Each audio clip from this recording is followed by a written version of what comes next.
जय सियापति रामचंद्र भगवान की जय। तृषा सर्गः सुग्रीव का राम के पास जाना। सा लक्ष्मणो भीमबलम सर्ववानर सत्तमम अब्रवीत प्राश्रितम वाक्यम सुग्रीवम संप्रहर्ष्यन्।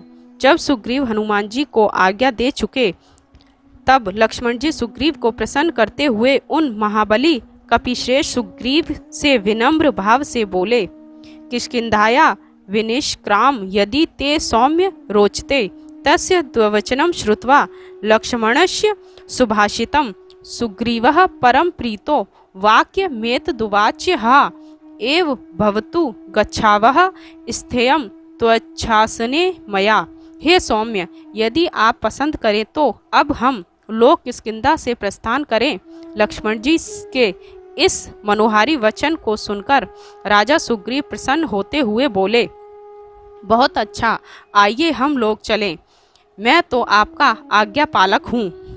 तमेव मुक्त्वा सुग्रीवो लक्ष्मणं शुभ लक्ष्मणं विसर्ज्य मासा तदा तारामान्यार्ष योषितः। शुभ लक्षण युक्त लक्ष्मण जी से ऐसा कहकर सुग्रीव ने तारा तथा अन्य स्त्रियों को वहां से अंतःपुर जाने के लिए विदा किया।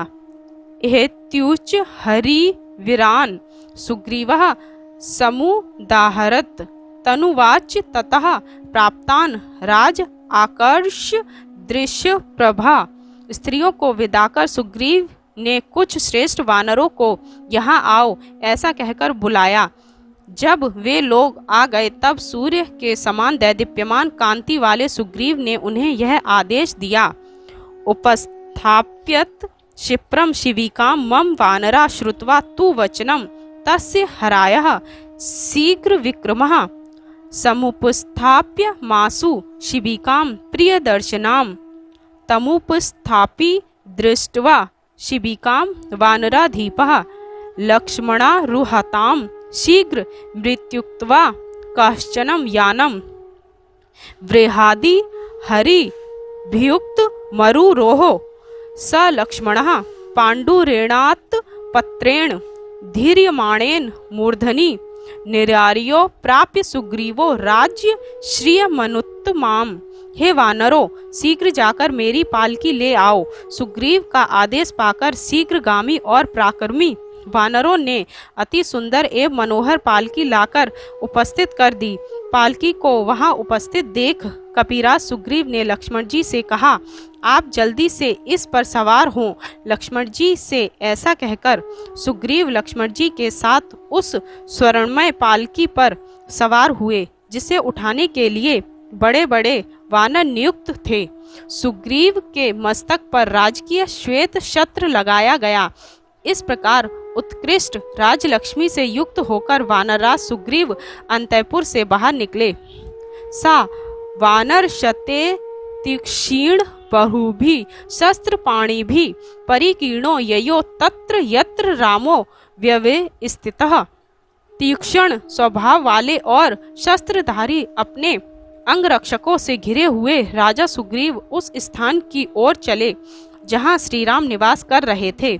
सा तम देश मनुप्राप्य श्रेष्ठम राम निषेवितम वातरन महातेजा शिबिकाया स लक्ष्मणः। जहाँ श्रीराम ठहरे हुए थे उस उत्तम स्थान पर पहुंचकर महातेजस्वी सुग्रीव लक्ष्मण सहित पालकी से उतर पड़े। असाध्य चा ततो रामम कृतांजलि पुटो अभवत प्रेमणा चा बहुमानस्य राघवः परिष्वजे। पालकी से उतरकर सुग्रीव हाथ जोड़कर राम के सामने जाकर खड़े हो गए। श्री राम ने भी उन्हें अत्यंत प्रेम के साथ और सम्मान पूर्वक अपने हृदय से लगाया।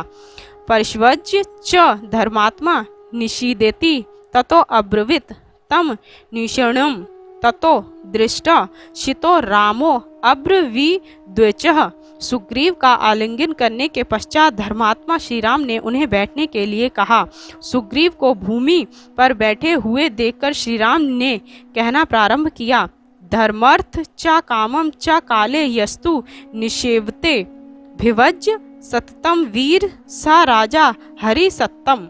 हे कपिश्रेष्ठ, जो राजा अपने समय का विभाग कर धर्म, अर्थ और काम संबंधी कार्य करता है, वही राजा राज्य करने योग्य होता है। हित्वा धर्म ततार्थ च कामम यस्तु निषेवते सा वृषाग्रे यथा शुप्त पतितः प्रतबुध्यते। जो राजा धर्म और अर्थ का परित्याग कर केवल काम का ही सेवन करता है, वह वृक्ष की डाली पर सोने वाले उस पुरुष के समान है जो पतन के पश्चात ही उसके कटु परिणाम को समझता है। अमित्राणाम वधे युक्तो मित्राणाम संग्रहे रतः त्रिवर्ग फल भोक्ता तू राजा धर्मेण युज्यते। जो राजा शत्रु के वध में तत्पर और मित्रों के संग्रह में कटिबद्ध रहता है, वह राजा धर्म, अर्थ एवं काम रूपी त्रिवर्ग को भोगता है और धर्माधिकारी कहलाता है।